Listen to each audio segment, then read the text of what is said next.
It's Andrew Garfield playing Spider-Man again. Yeah. Oh, you almost got me. No, I'm not. Hello everyone, my name is Jack Edwards and welcome back to my Celebrity Book Club. Now, personally, I love these videos. They're my favourite thing to film, but not everyone is a fan. Specifically, Kendall Jenner. So I made a video on Kendall Jenner's reading recommendations almost a year ago now, and imagine my surprise when I saw that in her most recent interview with ID magazine, Kendall Jenner called me out. She dragged me for filth. And you know what?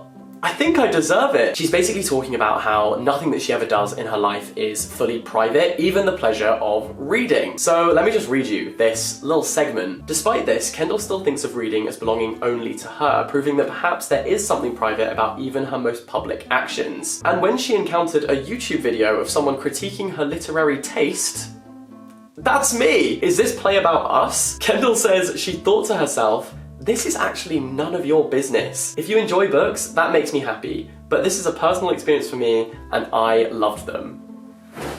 I am deceased. She said, mind your damn business, Jack Edwards. And you know what? She's right. I should. Am I going to? No. And so with that in mind, welcome back to the Celebrity Book Club. Today, we are going to be reading every book recommended by Andrew Garfield. Because after his spectacular appearance in Tick, Tick, Boom, and also his maybe possible potential appearance in Spider-Man, is that even a spoiler at this point? Like, where have you been to avoid that? That's like telling someone who's reading the Bible for the first time that Jesus dies in it. We know this. Anyway, my point is that after the amazingly successful year that he has had, the internet is experiencing something of an Andrew Garfield renaissance. This man is everywhere. And you know what? I'm not mad about it. He's my favorite Garfield, ahead of even the lasagna-loving cat. And so this video has been very, very highly requested. However, I kind of put off doing it because the first picture I saw of Andrew Garfield with books was this one. This picture sort of floated around the internet for a bit, in which he's carrying the most intellectual pile of books I've ever seen. So suddenly everyone's tagging me like, Jack, you gotta do a video on Andrew Garfield. I said, you know what, he can keep them. I don't want to read those books. Do I look like someone who wants to read economic theory? No, you can exclude me from that narrative. However, I then did a little bit more research of my own and I found that actually Andrew Garfield over the years has mentioned so many books in interviews. And so, here they are. These are the books that I'm going to be reading for this video, so let's dive in. But before we jump into that, I wanted to let you know that today's video is very kindly brought to you by Likewise, which is an amazing app that I think you guys are gonna absolutely love. Now, you know that I'm always looking for elaborate ways and new ways to get book recommendations that are specific to me. And Likewise is essentially Tinder for books, films, and podcast recommendations. So you set up the app by telling them about genres and books that you've previously enjoyed. For example, I ticked A Little Life and 1,000 Splendid Suns. Then you get personalized recommendations every single day of books you might enjoy, of lists that have been compiled of specific types of books. You can even create your own lists or ask the community of Likewise users for specific recommendations. Like if you want a tearjerker to make you Kim Kardashian ugly cry, you can find one. For example, Danny asked the group Tearjerker Tales for any books that had you sobbing, and someone recommended Everything I Never Told You. And that is now on my TBR, thank you very much. You can save your favorites, you can join groups, it is awesome. And so, if this tickles your pickle too, then you can head to the link down below to follow me on Likewise, and also to join this app. I actually cannot believe that it's free, because this is like premium App Store content. It's powered by clever technology, but also real people. So head down below, get involved, I think you're gonna love it. And thank you so much Likewise for sponsoring this video. Holy moly, this book. Primarily known as Upstream by Mary Oliver, but also now known as My Holy Scripture, because I literally loved this book, especially the first section. It's one of the most special pieces of literature I've ever encountered, and I've read a lot. Upstream is a collection of essays which really emphasizes and venerates the pastoral and natural world. And this harks back to a tradition in poetry of poets suggesting that the natural world is the greatest resource that we have for our intellectual and spiritual development. And this dates back to poets like Blake and Wordsworth, who would really emphasize the importance of children spending time in nature so that they can develop and become great human beings. So it is a bit of a tree-hugging book, which really revels in the pleasures of the great outdoors and the natural world and the lessons that we can learn from it. There is one questionable scene where she sort of suggests that she's sort of licking a cat, but you know what, we're gonna pretend we didn't see that bit. Okay, no, I don't know what just happened there. Now, interestingly, Andrew Garfield described this as one of his favorite love stories. He says, it's about the love of life, the love of nature, the love of the world, but also a love in solitude. She writes about love in such a mysterious way that I found very inspiring to read, about how she's in love with a duck or a fox, or a tree or a blade of grass. There's something about being in love with the world that right now is really inspiring to me, which is really cool. But aside from all that, it's also a great book for creative people to read. Like, she really breaks down and dissects that process of an artist's labor and also the pleasure that she finds from it. The book also really contemplates solitude, being alone, and this book is so lyrical and beautiful and both grand and intimate at the same time. I was just enthralled by Mary Oliver's writing. Let me read you some because I feel like you just have to hear it, you know? Understand from the first this certainty. Butterflies don't write books, neither do lilies or violets, which doesn't mean that they don't know in their own way what they are, that they don't know they are alive, that they don't feel, that action upon which all consciousness sits, lightly or heavily. Humility is the prize of the leaf world. Vainglory is the bane of us, the humans. Sometimes the desire to be lost again, as long ago, comes over me like a vapor.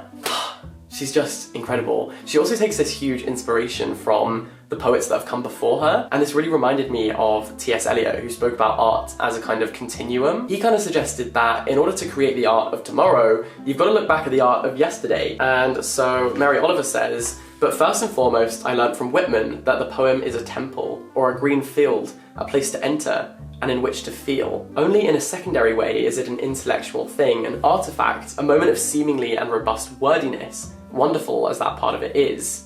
I learned that the poem was made not just to exist, but to speak, to be company. It was everything that was needed when everything was needed. She's amazing! This book just has so many brilliant moments, lots of great little stories. There's one about a dog, which just got me. It's called Ropes, and I just loved it. And so as a creative artist himself, I can completely understand why Andrew Garfield adored this book, especially because he's definitely someone who I think really thinks about the process of his craft. And I'm so pleased that I filmed this video because it led me to this piece of genius. It's so rhythmic and spellbinding, and even though it's kind of a collage of pieces of her work, like essays from various collections all collated into one piece, it has this real sense of momentum, like an accumulated power, in the sense that it just gets better and better and stronger, and it's safe to say I really liked this book, okay? All I would say is I highly recommend reading this with a pencil in hand because you're going to want to underline so many pages of this book so that you can return to these brilliant moments. That's certainly what I did. So upstream is a river that I want to sail down. I want to drink that holy water. That might be a bit extreme, but on to the next book. Good luck topping this. Okay, so I've just wrapped up a little live stream that I did. I've been doing these live read-alongs on Instagram, and we have raised in 2 days £3,500 for the Ukraine humanitarian appeal.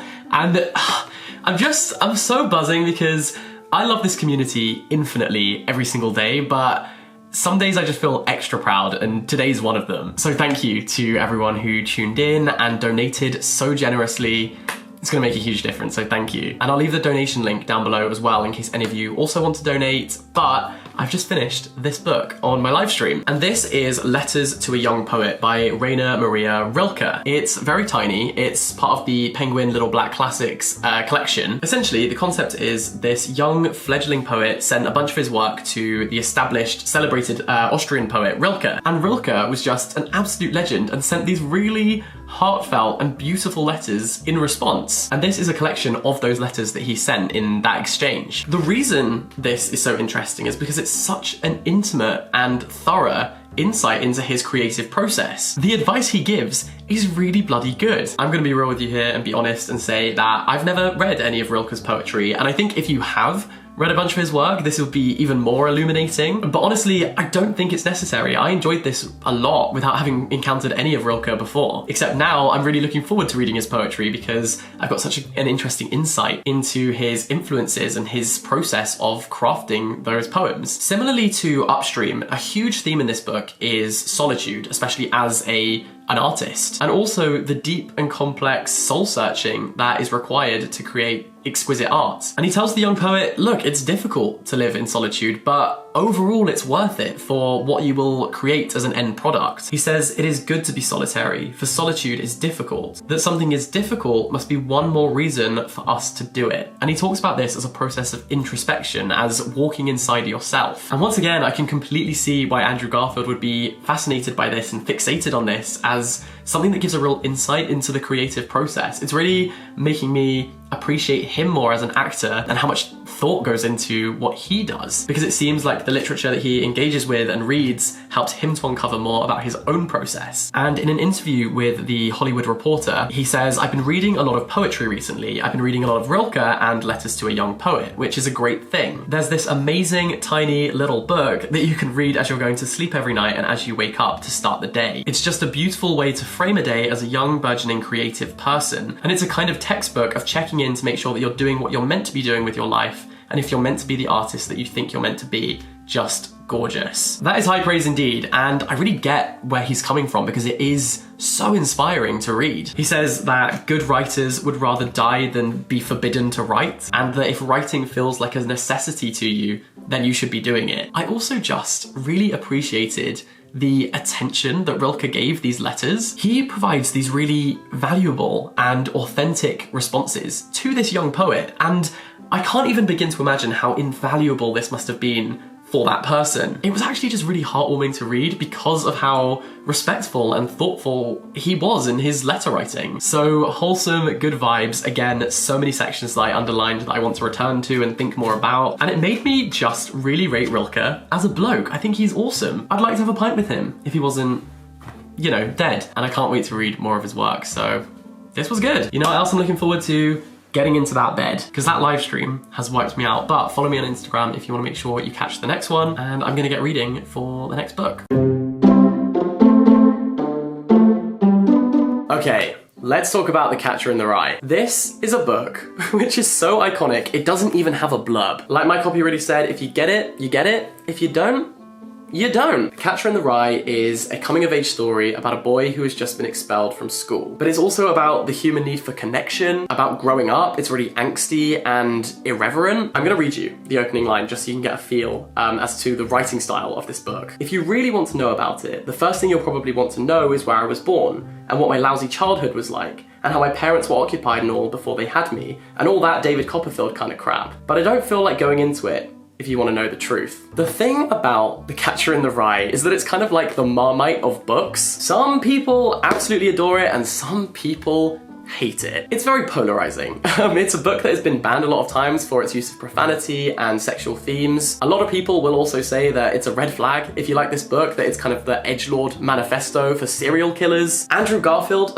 doesn't necessarily spring to mind, and so the way that I see it is, yes, the main character is cynical and self-obsessed and regularly hypocritical, but he's also like 16 years old and he's been through a lot of trauma. I don't know, I think that I don't need to relate to a character to want to read their story. I don't need to like a character or feel that they're unflawed in order to want to read their perspective. But equally, I appreciate that some people do want that when they read. Like, that's what they look for when they're picking up a book. And so I see why this is such a divisive piece of literature. What I would say is that if a book can trigger such extreme responses on either side of the spectrum, then that's a sign of good writing, because it's provocative. I think it's one of those books that everyone should read at some point in their life, whether you do end up deciding that you love it or hate it. You gotta read it to decide if you think it's phony.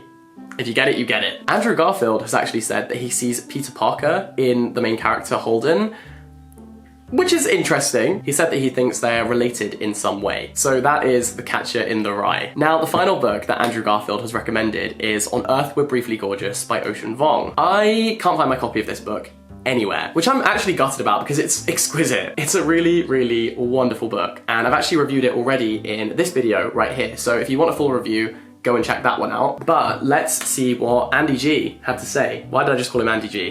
Why did I think that was okay? He said, I think the last book I read was Ocean Vuong's book On Earth We're Briefly Gorgeous. Oh my god, I have a funny story. Before I read his book, I listened to his interview on the podcast On Being. I was listening and I was just sobbing. I said to myself, whoever this person is, one day I'm going to marry this woman.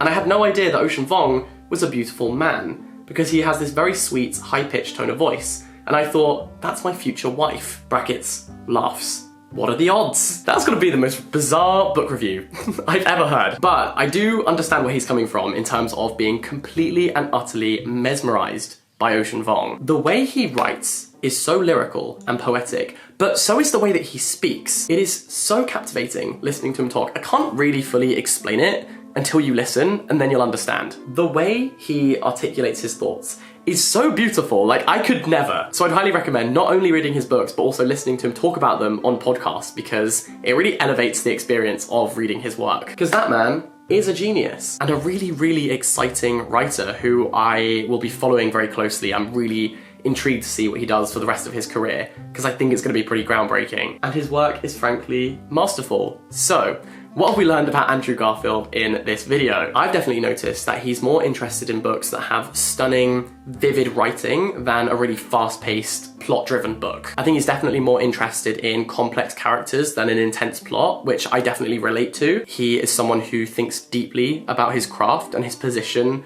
as an actor and what makes him an artist, and that's probably why he is nominated for an Oscar this year. And to be honest, I think he's got a banging taste in books and literature, so I will be taking any other recommendation that he gives. And so I think I'm gonna Peter Park it right here. Thank you very, very much for watching this video, unless you're Kendall Jenner, in which case, mind your business. And a massive shout out to Likewise for sponsoring it. Sponsors help me to continue making these videos, so it means the world to me. You can subscribe to this channel if you're new, follow me on Instagram, check out my stationery shop, Ink Outside the Box, and I think that's enough self-promo to last me a lifetime. So all the best, stay in touch, have a wonderful day, and I'll catch you next time. Bye-bye!